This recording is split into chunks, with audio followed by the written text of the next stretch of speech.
We got every right to be here. This is unceded land. I am a Tsleil-Waututh too. We've lived here for 30,000 years.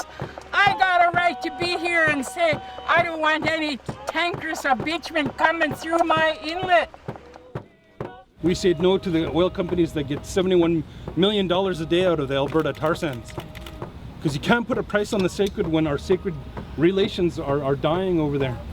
We stand up not only for our own Tsleil-Waututh territory, but in partnership and working together with Squamish and Musqueam and all the nations that signed the Fraser Declaration, all the nations that signed the Salish Sea Treaty, all the nations that signed the international treaty to oppose Keystone and tar sand development. They have the same connection and the same love and use the land in the same way as a crutch to pick up our people. And that's why we're standing up, and that's why we're saying no. The NEB process is not a fair process. We're First Nations. We are able to tell our story of our truth, our history. We have been invisible in our own land for far too long. Our history is your history. I don't know who Kinder Morgan is. They are not lords of my land. This government needs to face the reality post-Chilcotin. Truth and reconciliation. What are the actions that go with that?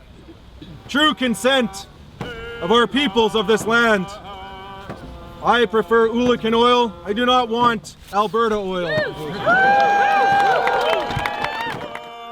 This war is a consequence of the Harper government in a very clumsy and aggressive way of pitting dirty oil against clean water, of provoking a conflict between the environment and the economy, and ramming through a legislative agenda that looks towards facilitating the corporate predation on the natural resources at the expense of the environment.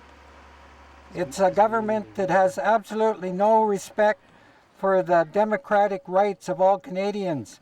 So I am here today and I stand on the side of clean water. I stand on the side of a clean, healthy environment, and I am here because I am gravely concerned about the future well-being of not only my grandchildren, but all of our grandchildren's grandchildren.